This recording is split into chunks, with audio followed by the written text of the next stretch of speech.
interview which you are about to hear was recorded with Mr. John Esty, Headmaster of the Taft School. Well, when I first came to Taft, I came with a number of fairly strongly felt ideas about the inadequacies of the boarding schools, the private boarding schools. This had been gained from my own Deerfield experience and from being a freshman dean and admission officer for 10 years, and feeling that the kids at boarding schools had a marvelous edge academically, but often were poorly prepared in other ways, most notably for freedom. Right. And the adverse effect of it was most often seen in the social area, but also they often weren't terribly good on the academic side, where you did your own projects, where a course would say there's no homework every night, but rather one paper will be due at the end of the term, and that would be the whole ball game. So, I wanted to initiate some sort of academic enterprise which would help with a little bit of understanding of how, given free rein, you learn to operate with that kind of loose structure. And I also felt quite strongly that the best kind of creative work comes when motivation is more inner than being hammered at from the outside. I also wanted to set up a model of some extent of something which could be gradually spill over into all kinds of teaching of seniors. Does that give you enough? Yeah. At the time of its inception, was this program the first of its kind among boarding schools or prep schools? I can't answer that with any great certainty. Surely I knew of no other school where this was done quite to the degree of freedom that we initiated, and with so many kids in a formal program. Certainly a good school with a good faculty, when kids would get a special interest, would make some provision for this, either within a class, subject course, or extracurricularly. But I think this was the first somewhat large-scale program that I knew of. Now, sort of a kicker question maybe, but why were the privileges originally limited as they were? Why wasn't there just total freedom given, or was it, how were the boundaries set for the freedom? Well, the original setup was that a student, the only requirements on him were that he take the tests and do the labs in his regular coursework. Right.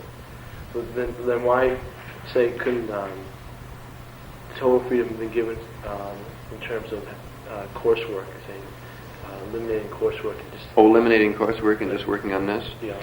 I suppose the main point of that was that we found,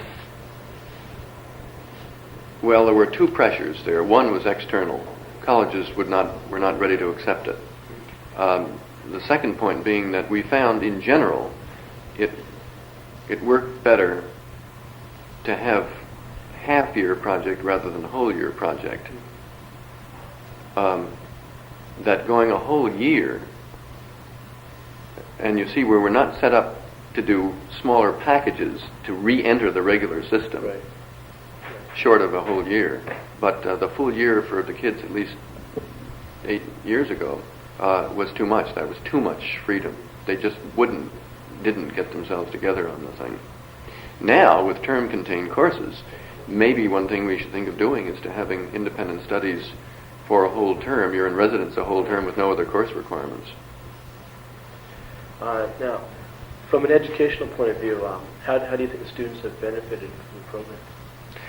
A year or so ago, the director of admission of Hampshire College, Mr. Halsey, who knew and had watched our program develop, he and I were formerly colleagues at Amherst, said, why don't you do a follow-up study and see if people in college that were on ISP have had any greater signal success. And we started thinking of doing that, and then it looked so hard to get the data out of the colleges. You know, the legal safeguards now are enormous. You have to go through a whole elaborate mechanism of getting stuff from the colleges in the way of records and so forth that we sort of cooled off. We just didn't have the time to dig in. So we don't have any objective data. Mm-hmm. But my distinct impressionistic kind of answer would be that for some kids it's really what turned them on to the idea of enjoying use of one's mind and digging stuff out. Well then, in terms of how you saw the purposes of the program when you started it, would you say that your goals or... I would say that for me, the most gratifying thing about ISP is that certain of its ideas and its founding ideas have infected a whole curriculum, a whole faculty, a whole senior year approach. Right. And the basic proposition is that you do not have to stand over people and hammer at them and assign daily homework in order to have them learn. That in fact maybe you learn better if you take a few risks and you're given a little freedom. Okay, I guess that's it. Is that it? Yeah, thank you very much.